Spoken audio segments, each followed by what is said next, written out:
o universo e a origem de tudo.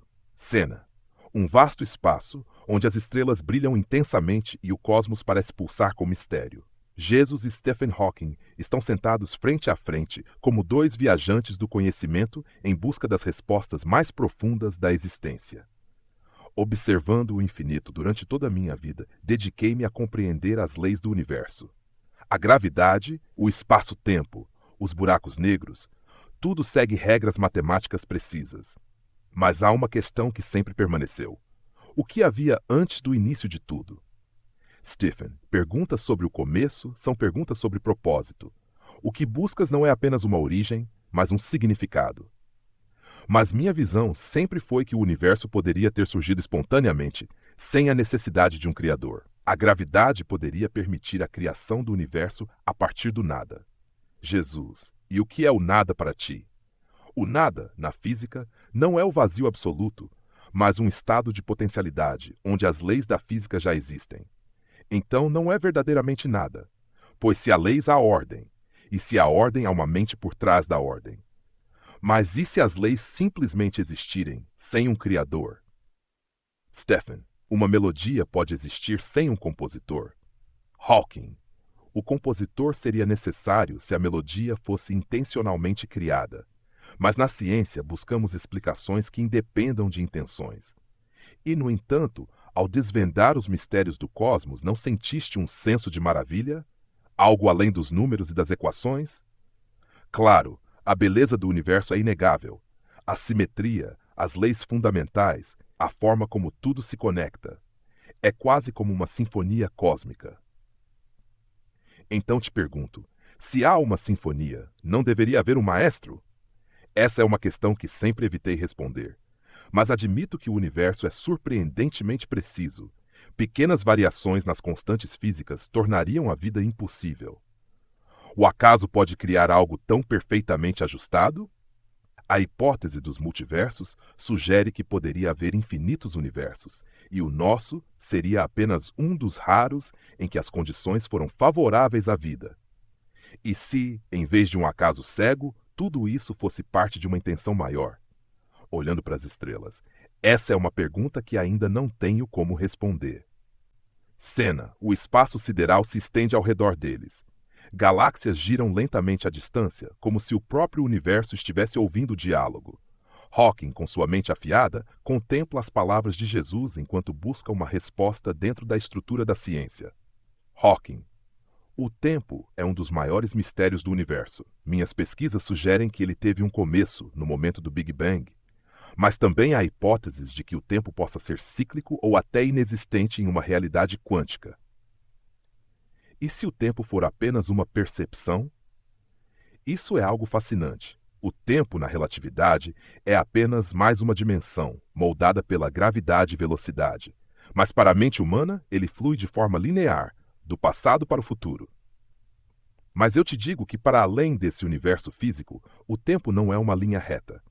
Para Deus, tudo é presente.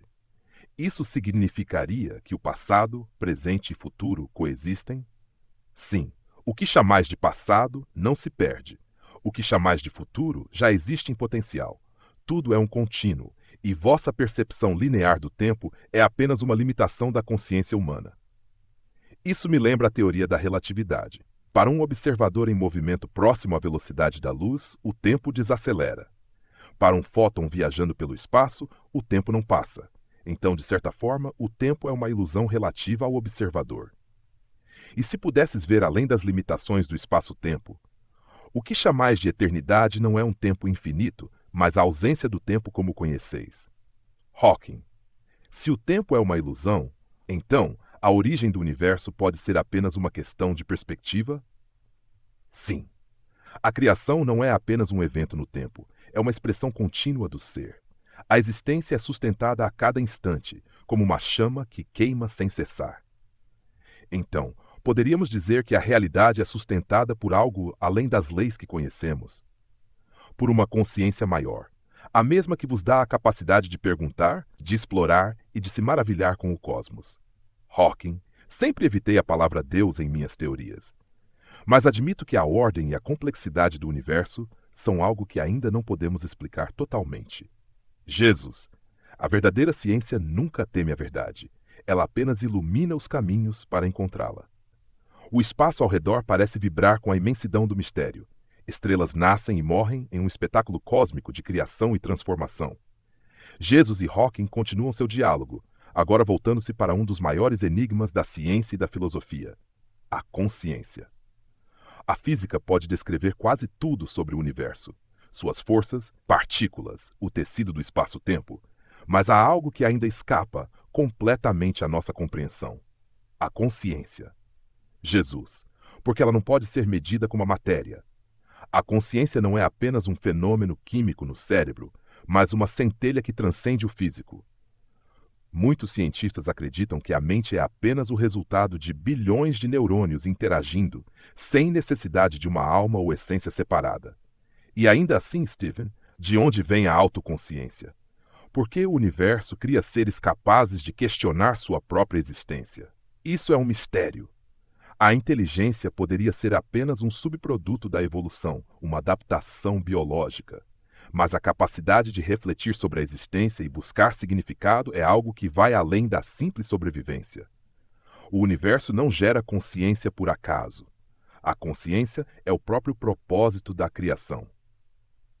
Está sugerindo que o universo existe para gerar seres que possam compreendê-lo? Jesus, sim.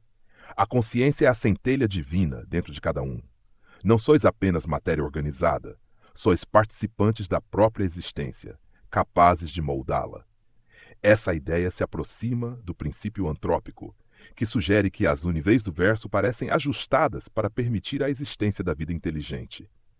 Mas isso poderia ser apenas um viés de observação. Estamos aqui porque este é um dos poucos universos possíveis onde a vida pode surgir.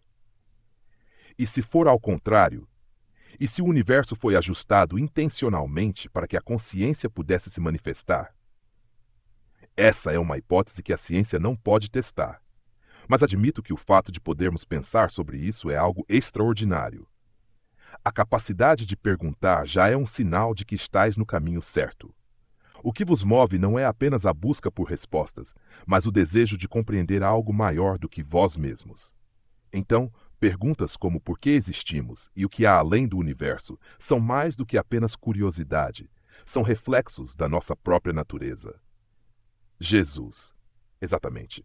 O universo reflete a consciência, assim como a consciência reflete o universo. O espaço continua a se expandir infinitamente ao redor deles, como um oceano sem limites. Galáxias brilham como faróis no horizonte cósmico. Jesus e Hawking estão agora diante da questão final: o propósito da existência humana.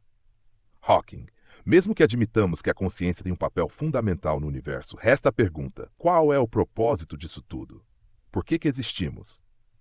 O propósito da existência não está apenas no entendimento do universo, mas na transformação interior.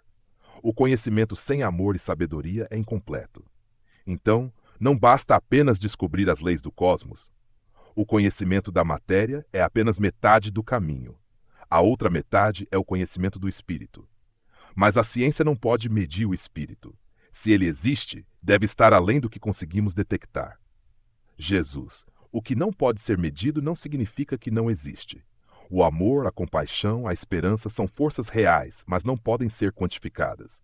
Ainda assim, moldam a realidade.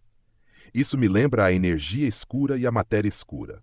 Sabemos que existem porque vemos seus efeitos, mas não conseguimos detectá-las diretamente. O mesmo ocorre com a alma humana. Seu efeito é visível na maneira como as pessoas transformam o mundo ao seu redor. Hawking. Mas a humanidade parece dividir-se entre aqueles que buscam a verdade e aqueles que se perdem na ignorância. Isso faz parte do propósito? O livre-arbítrio é essencial. Cada ser humano tem a liberdade de buscar a luz ou permanecer na sombra. Mas a verdadeira evolução não está apenas na tecnologia, mas na expansão da consciência. A ciência pode nos levar a outros planetas, a novas formas de existência. Mas isso não significa que seremos mais sábios. A verdadeira jornada não é apenas para fora, mas para dentro. O maior salto da humanidade não será quando colonizarem outras estrelas, mas quando despertarem para sua verdadeira natureza. Então, a maior descoberta que podemos fazer somos nós mesmos. Sim. E quando perceberdes isso, vereis que nunca estivestes sozinhos no universo.